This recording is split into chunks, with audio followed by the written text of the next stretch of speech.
రుద్రదేవుడు ఎక్కడున్నాడో ఎలా ఉంటాడో తెలియక ఒకవైపు, నా తాత సింగన్న మరణించి నా సోదరుడు కృష్ణభూపతి రాజై మరోవైపు ఇంతకాలం ఆగాల్సి వచ్చింది. ఇప్పుడు ఇక ఆగను. ముందు శత్రువుని బుద్ధిబలంతో చావు దెబ్బ కొడదాం. ఈ దేవగిరి ప్రాంతంలో పుట్టి ఓరుగల్లు మీదుగా తూర్పు సముద్రం వైపు పారే కృష్ణా గోదావరి మంజీరా నదులే మన సరికొత్త ఆయుధాలు. కాకతీయ సామ్రాజ్యానికి జీవనాధారమైన నదీ ప్రవాహాన్ని ఆపండి, అడ్డుకట్టలేయండి. అడ్డుకున్న వాళ్లని ఆ కట్ట దేవతలకే బలివ్వండి.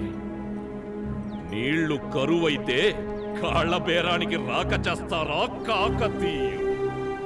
ఇప్పుడు చూడండి, కాలు కదపకుండా ఈ మహదేవుడు కాకతీయ సామ్రాజ్యంలో సృష్టించే అల్లకల్లోలం.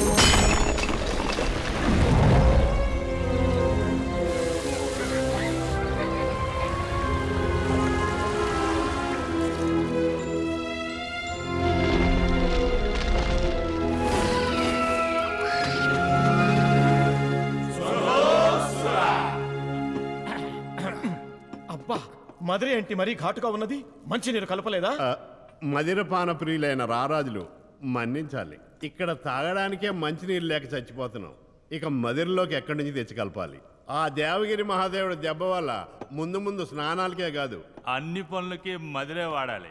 అవును, జనమంతా అన్నమో రామచంద్ర, నీలో లక్ష్మణ అని ఎలవడిస్తాండారు, తిరగబడతాండారు. ఇదే సందని చప్పుడు లేకుండా ఆ మహాదేవుడు యుద్ధానికి సిద్ధమైతాడు. ఆ మహాదేవుడెవడు? కాకతీయ సింహాసనం దక్కితే అది మనకే దక్కాలి అంబదేవా. నేను చెప్పేది అదే. జనంలోని అశాంతిని, అలజడిని మనకనుకూలంగా మార్చుకోవాలా. ఇదే అదనుగా రుద్రదేవుణ్ణి మహాదేవుడి మీద యుద్ధానికి వెళ్ళమని రెచ్చగొడదాం. ఊరేగింపుగా దండయాత్రకు బయలుదేరతాడు. వెళ్ళినంత దూరం వెళ్ళనిచ్చి మధ్యలో మన సామంత బలగాలను ఉపసంహరించుకుందాం. ఇప్పుడు రుద్రదేవుడు అతి తక్కువ సైన్యంతో దేవగిరికి చేరుకుంటాడు. నాకు తెలిసి దేవగిరి మీద దండెత్తడానికి వెళ్ళిన ఏ కాకతీయ రాజు బ్రతికి బట్ట కట్టలేదు, వెనక్కి తిరిగి రాలేదు.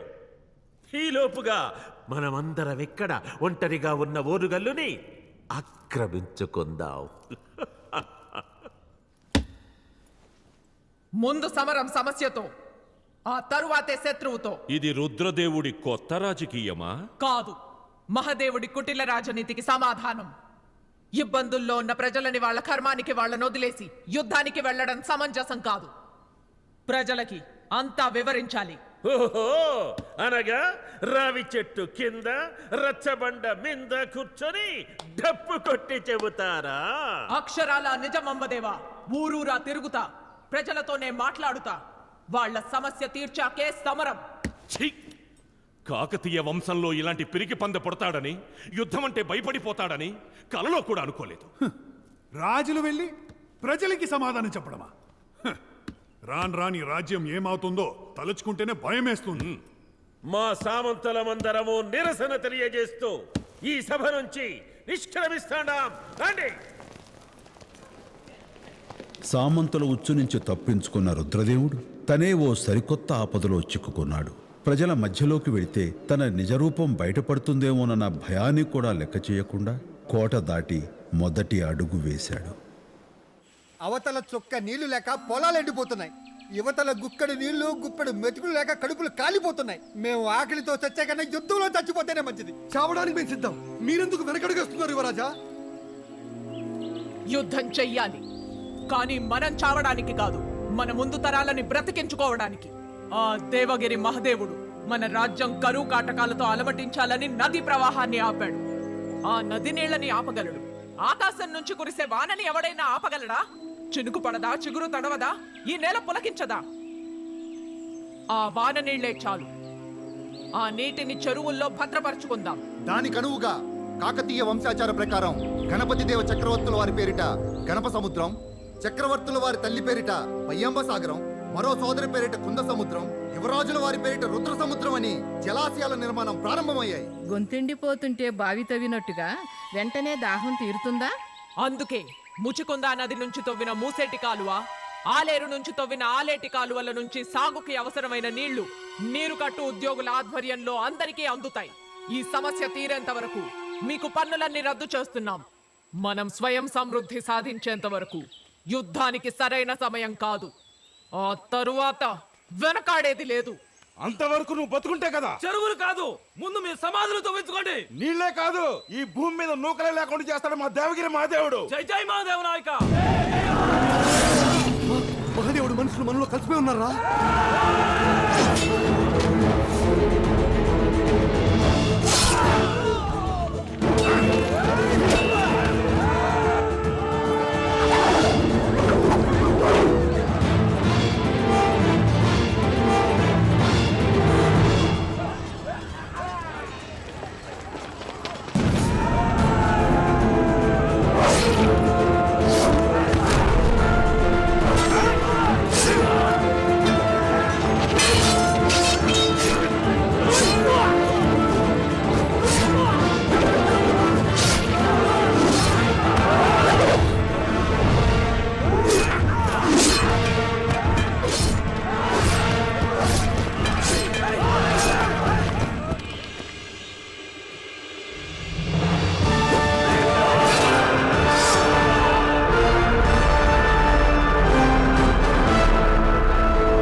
నీళ్లు ఆపుతారా? నీళ్లు? మీ దేవగిరి సైన్యం రక్తంతో మా కాకతీయ నేలపై చేలు తడుపుతాం. 1000 మంది మహాదేవ నాయకులు వచ్చినా సమాధానం చెప్పడానికి మా రుద్రదేవ యువరాజు ఒక్కడు చాలు.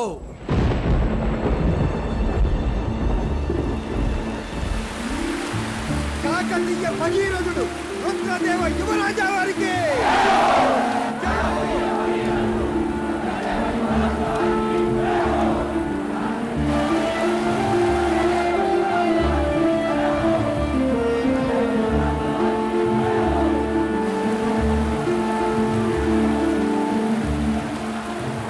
సభాష్ రుద్రదేవ, నీలాంటి వీరుడికి ఒక్క దండయాత్ర సరిపోదు. అడుగుకో గండం నీకు గుదిబండ కావాలి. అప్పుడు కదా మన శత్రుత్వం రసవత్తరం. నిన్న దేవగిరి సైనికులు నగరం నడిబొడ్డుకే వచ్చారు. రేపా మహాదేవుడు కోటలోకే రాడని నమ్మకమేముంటాది? రక్షణ లేని ఈ ఓరుగల్లు నగరాన్ని ఆ దేవుడు కూడా కాపాడలేడు. అవును, రక్షణ లేని ఈ ఓరుగల్లుని ఆ దేవుడు కూడా కాపాడలేడు.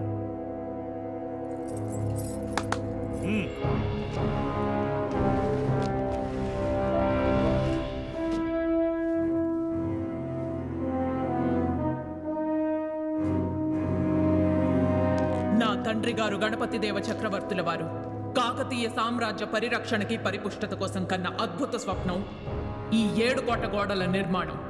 సగంలోనే ఆగిపోయిన ఈ 7 కోట గోడల్ని పూర్తి చేయ తలబెడదాం. తండ్రిని మించిన తనయుడు అనిపించావు రుద్రదేవ. యోధుడికి కవచం, రాజ్యానికి కోట రక్ష. చరిత్రలోనే నిలిచిపోయే కార్యం తలపెట్టావు. చరిత్రలో నిలవడం కాదు, చక్రవర్తికే చేత కాక సగంలోనే నిలిచిపోయిన కోటగోడలవి. కుర్రతనంలో యువరాజుకు ఆవేశం ఎక్కువే, ఆలోచన ఎక్కువే. అసలు ఇదంతా జరిగే పనేనా యువరాజా? సంకల్పమే శక్తి, పట్టుదలే పునాదైనప్పుడు జరగనిదంటూ లేదు. రాతికోట, కంపకోట, మట్టికోట, ఇటుకకోట, ముళ్లకోట, సున్నపు కోట, పుట్టకోటగా నిర్మాణమయ్యే ఈ 7 కోట గోడల్ని యుద్ధ ప్రాతిపదికన పూర్తి చేయండి. ఆజ్ఞ ప్రభు.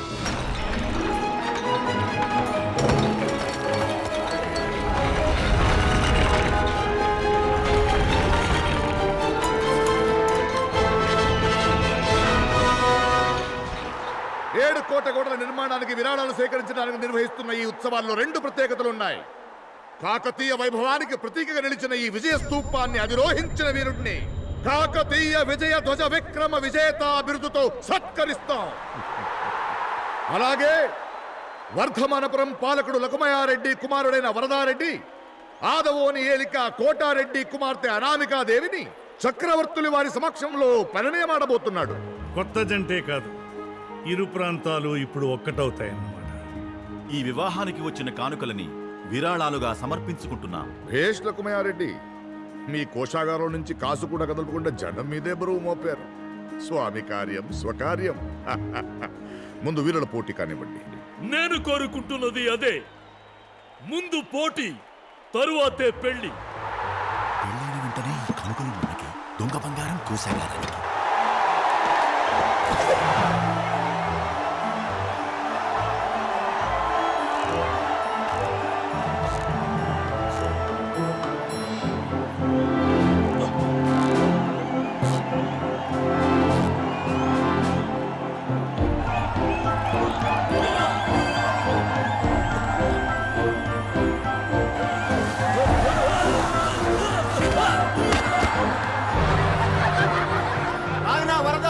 ఎప్పటికైనా ఆ బిరుదు నీదే.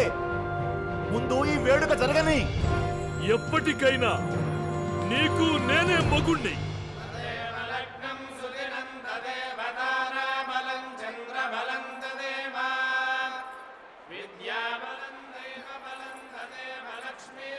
కాకతీయ సామ్రాజ్యంలో ఈ స్తూపాన్ని అధిరోహించే వీరుడే లేడా?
అద్భుతం వీరుడా, నీ సాహసం అనితర సాధ్యం.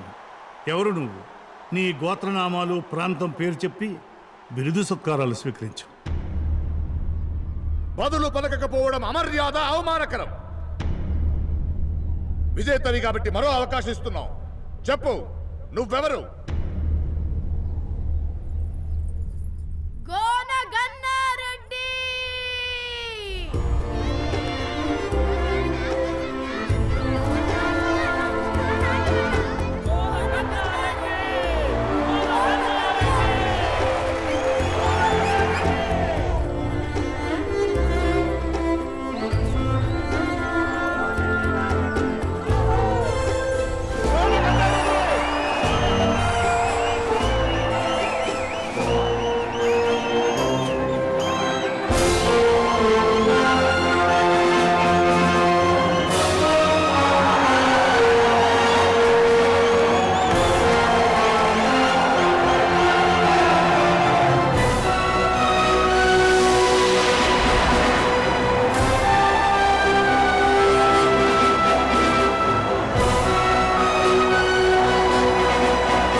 గోనగన్నారెడ్డి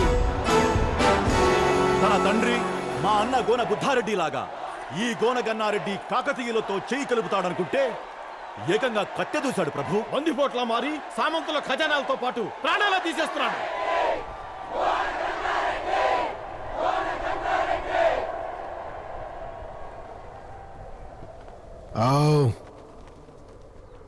గోనగన్నారెడ్డి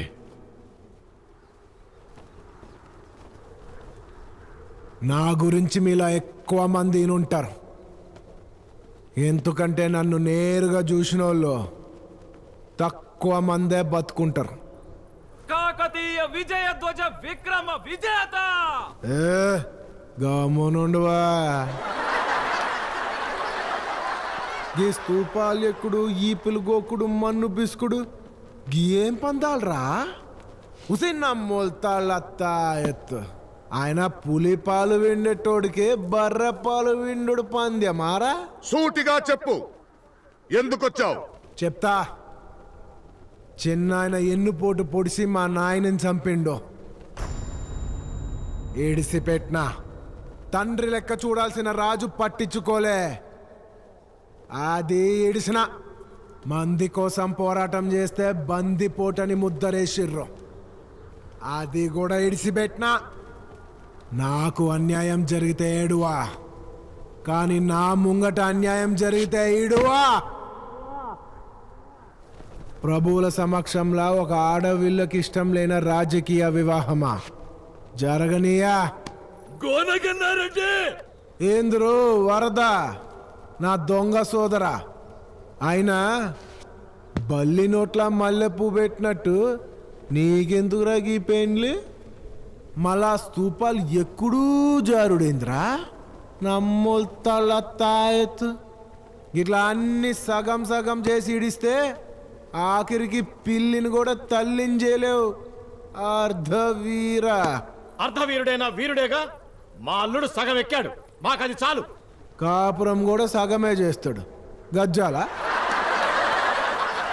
యువరాజా, గోనగన్నారెడ్డి నా బిడ్డ అనామిక మీద కన్నేశాడు, అందుకే ఎత్తుకుపోవడానికి వచ్చాడు. అనామిక మీదే కాదు, కాకతీయ సింహాసనం మీదే కన్నేశాడు.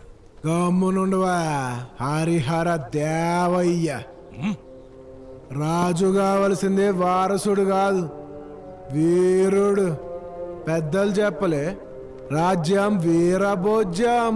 గన్నారెడ్డి గోనగన్నారెడ్డి. అవునవును, గజ దొంగ గన్నారెడ్డి. రాజధిక్కారం క్షమించరాని నేరం. గమ్మునుండవా, నేరమేందో కాందేందో నీకే మెరుక. నువ్వు ఆ కోటలకెళ్ళి బయటికి రావాలంటేనే ఒక మదగజం గీంకరించాలే. ఏడ ప్రతి ఒక్క సామంతరాజు ఒక మదగజమే. జనాలు ఎక్కి తొక్కుతుర్రు. గా దొంగల్ని నువ్వు ఇడిసినా నేనెడసా. ఎంత తలపొగరు! క్షమించాలే, ఒళ్ళంతా పూరే. మాటలతో ఆటాడుతున్నావా? పానాలతోని ఆటాడుతున్నా. వేట మాది. ప్రసాదాదిత్య, సైనికులారా చుట్టుముట్టండి.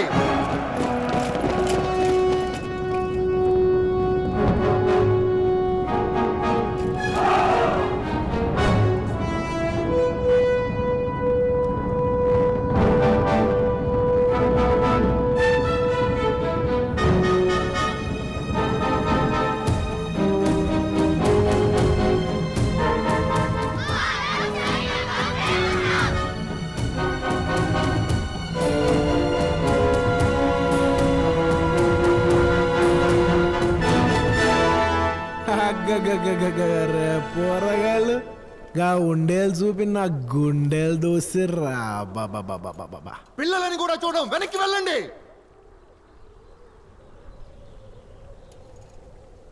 అబ్బబ్బబ్బబ్బ, మీ అభిమానం సల్లగుండా. పోరగాన్లు అన్నం చెప్తున్నా, ఎంటకు బొర్రా.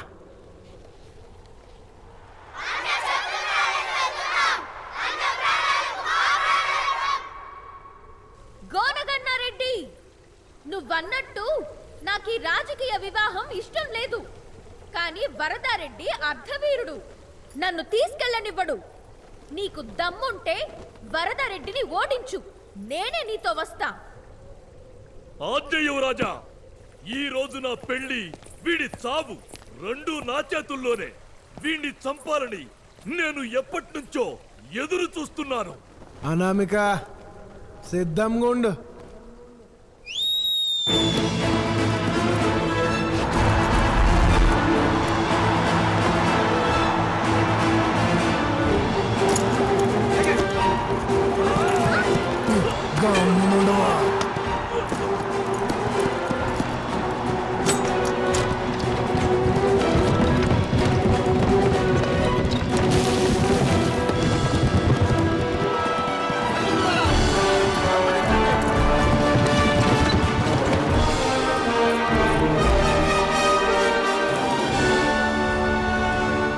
ప్రభు, ఎదురుగా వస్తేనే గోనగన్నారెడ్డిని ఏమీ చేయలేకపోయాను. ఇక వాడిని వెంబడించి ఎప్పుడు పట్టుకోవాలి? నా కొడుకుని మీరే కాపాడాలి. ఆ గోన గన్నారెడ్డిని ఎదుర్కొనే వీరుడు సమర్థుడు నా మిత్రుడు చాళుక్య వీరభద్రుడు.